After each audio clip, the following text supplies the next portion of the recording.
Does your car say check ABS and has a bunch of codes, bunch of traction light on, ABS light on?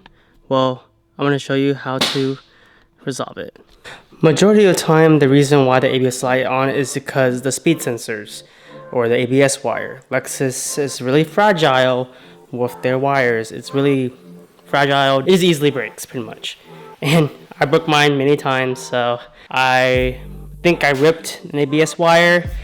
Common thing with lower car guys, everyone can tell you that it's common.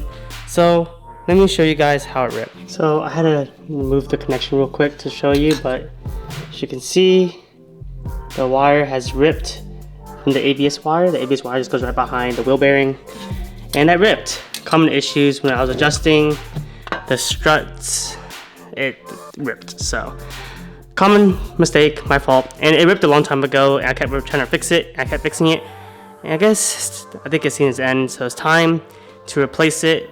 It should be kind of an easier place, so let me show you guys the part number for at least the driver's side. And the reason how I know it was the driver's side is because I got my code reader, cleared it, and then the driver's side reoccurred, so I know that the issue was on the driver's side, and hold behold, when I checked it, it was ripped. So let's show you guys the part number for the driver's side. If you're asking, yes, it is side oriented. So here's the part number.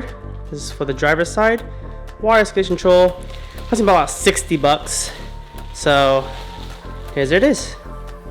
Let's go ahead and replace it and get no more check engine lights, no more lights at all, or no traction lights, and get my traction back. It's about to rain. I gotta go 2.5 hours. Just lame up Justin in a little bit. Wish I could show you better, but the ABS wire pretty much goes from the front of the car down the middle to behind the wheel bearing. So pretty much gotta remove some screws holding the fender liner to get more room to play around and remove that wire. If you didn't know, the fender liner is holding by a bunch of these 10 mils.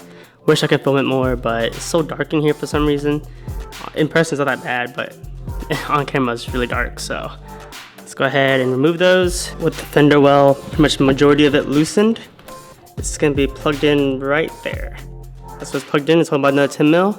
It'll be a little tricky to get that 10 mil because this air duct's in the way. So just play with it and be patient. Other than that, there's a clip right here that's holding on to the car right there. There's a little clip.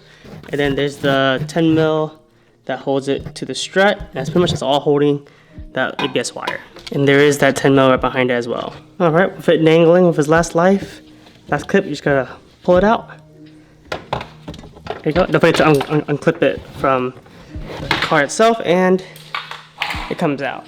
So this is how it looks when it's out. So this piece plugs into the front of the car.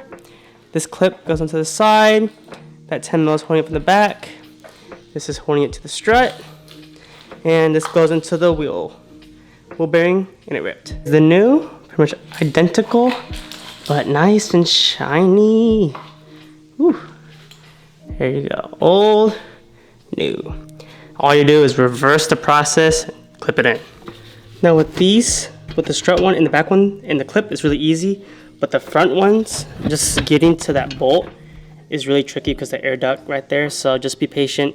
I know I struggled with it before, so just be really patient with it. I wish I could find a better trick. I tried going from like this way, like the front way out, but I just feel like it's so long and tight, so that's what we gotta do, and just hope we can get it. So just be patient with it. That one's gonna suck, I promise you that. That wasn't too bad. It took about maybe a good 10 minutes or so. Just gotta plug that in and then plug it into the, if you can see it. I don't know if I can see it, but you just plug it into the wheel bearing and just turn the car. All right, with everything plugged back in, you shouldn't need to restart the car, remove the battery and stuff like that, but you definitely can. But every time I notice that you don't have to, so there you go. NANI? Excuse the refilming because I accidentally forgot to plug it in because I was adjusting the strut a little bit, so I unplugged it so I wouldn't have to rip it again. But here you go. Just plugged it back in. Section mode. Boom. ABS light's gone. Traction light's gone, and no more codes.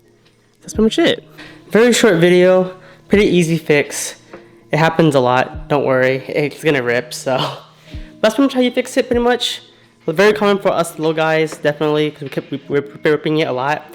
Especially I think all-wheel drive people may rip it more, but I don't know. But don't be self-conscious. Easy fix, 60 bucks a wire, and just plug and play. Don't have to turn off the battery. So, any questions or concerns, comment down below. I'll see you guys in the next video. Stay safe.